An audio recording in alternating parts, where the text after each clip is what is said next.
Steve Jobs, the 10 Commandments, and PBS are all on this day. Welcome back to On This Day. Today's date is October 5th, 2021. It is the 278th day of the year. There's 87 days left. It is the 40th Tuesday in the 41st week and the 14th day of fall. We know this. 77 days until winter. I'm still not convinced, even though it all adds up. If today's your birthday, you are a Libra. Today is World Teacher Day. World Teacher Day happens on October 5th. Every single year it honors teachers and teacher organizations and celebrates the vital contributions to education and development of our future leaders or our future ditch diggers, future nurses. They don't have to be a leader.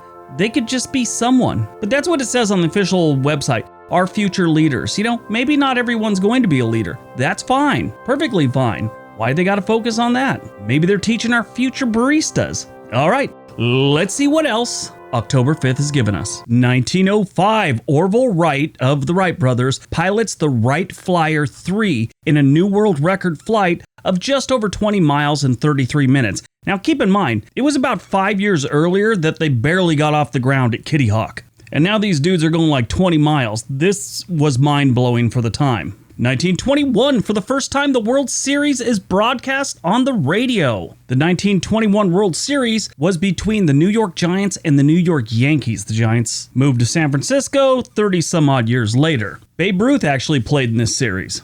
1945, a 6-month strike by Hollywood set decorators turns into a bloody riot at the gates of Warner Brothers Studios. This back in the old days when if someone did a strike, you could actually hire thugs to go beat them up. 1947, President Truman makes the first televised Oval Office address. I found this one kind of strange. I know a lot about trivia. It's kind of what I do. It's kind of my thing. And Truman's my favorite president, but I thought that it was just in the last year of Eisenhower's presidency that the president's address finally got televised. And I know Kennedy went big with it. But you learn something new every day. 1962, the first James Bond movie premieres with Sean Connery. It was Dr. No. It had Ursula Anders and Jack Lord in this one. It was actually one of my favorite James Bond movies. I went to school with a girl that was named after Ursula Anders. Sadly, she passed away like 2 years ago of ovarian cancer. Kind of sad. She's a nice girl. 1970, the Public Broadcasting Service, or PBS, is founded. Everybody that lived in the United States and probably other countries watched PBS in their youth.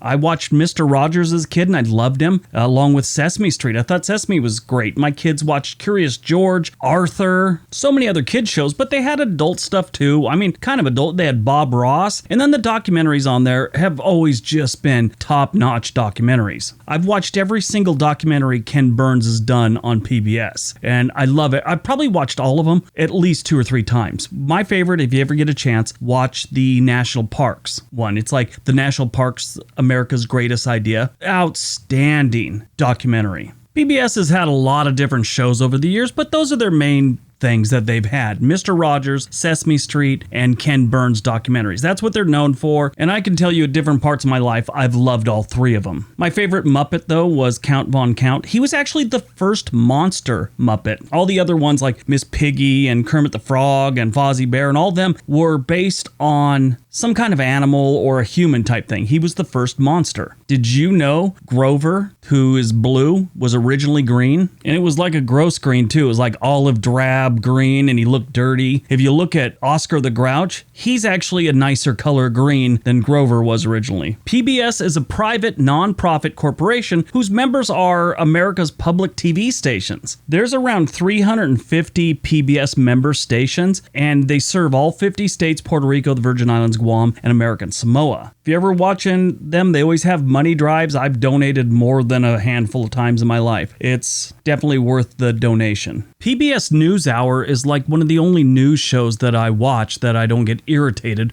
when I watch it.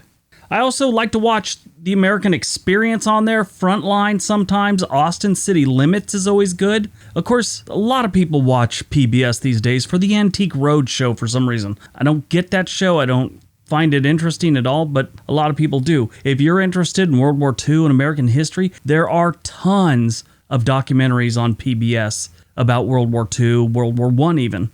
I just got done watching this thing called Rail Adventures. It was about this Switzerland train they got there. Very interesting stuff. Basically what I'm getting at is PBS is a great thing. You should watch it. Movies released on October 5th. We got two this time because there are two major movies that came out that we got to talk about. 1956, The Ten Commandments, Charleston Heston, Yul Brynner, Yvonne DiCarlo, Vincent Price, Edward G. Robinson, John Derek, who eventually was Bo Derek's husband. That was a dirty old man. I think he was like 30 years older than her. Oddly enough, he was also married to Ursula Anders, who played in that first James Bond movie. The second big premiere was Breakfast at Tiffany's. This came out in 1961 on October 5th. This is one of the greatest movies ever made. George Peppard, Audrey Hepburn, Buddy Ebsen, Martin Balsam, and it featured the song Moon River, which is another classic. Great movie, though. Buddy Ebsen, who you probably remember him as Jed Clampett on the Beverly Hillbillies. Most people don't know he was the original Tin Man for The Wizard of Oz. But he got sick from the makeup. It gave him a rash or whatever, so he had to drop out of the film. But if you've never seen Breakfast at Tiffany's, definitely watch that movie. In case you don't know, it's actually based on a Truman Capote novel. Born on October 5th, 1983, Jesse Eisenberg. He is an American actor, producer, playwright, and writer. He made his television debut in the short-lived comedy drama series Get Real. He's been in a lot of great movies, though. Adventureland, I like that one. Solitary Man was pretty good. Not a lot of people know about that one. Zombieland is what he's really known for, but probably my favorite thing that he was in, he played Mark Zuckerberg, the founder of Facebook, in the movie The Social Network in 2010. Facebook's all over the news. Matter of fact, today they've been down for like 6 hours, and I read that Mark Zuckerberg during that amount of time lost a couple $1 billion in stocks. The stock just dropped because they were offline for, I think it was about 6 hours today. Very interesting. You lose that much money because your website goes down. Died on October 5th, 2011, we lost Steve Jobs. He was an American businessman, industrial designer, inventor, and media proprietor. He was the chairman and chief executive officer and co-founder of Apple. Yeah, the iPhone you got in your hand probably right now, he had something to do with it. There's been a lot of things said about him over the years, and it's very interesting. I appreciate what Steve Jobs did. He knew what we wanted before we wanted it. It's kind of, he just had his pulse on what would work and what wouldn't. Back in the day when he started, the geeks and the engineers, they thought they knew what everyone wanted, and it never seemed to pan out. It was just too technical. He was smart enough to make things visually appealing and usable, and he just found a serious market for everything he thought would work. He wasn't the best coder or software engineer or anything like that. He just knew how to run Apple, how to sell a product. But Steve Jobs is widely recognized as a pioneer of the personal computer revolution of the 1970s and 80s, along with his early business partner and fellow Apple co-founder Steve Wozniak, or Woz as most people call him. In 2003, he was first diagnosed with cancer. Steve Jobs died at the age of 56 of respiratory arrest related to a tumor. I've always found Steve Jobs very interesting. All right, that's today's video. Hope you guys enjoyed it. Hope you got some information out of it. Now go out, be productive, and most importantly, be nice to each other.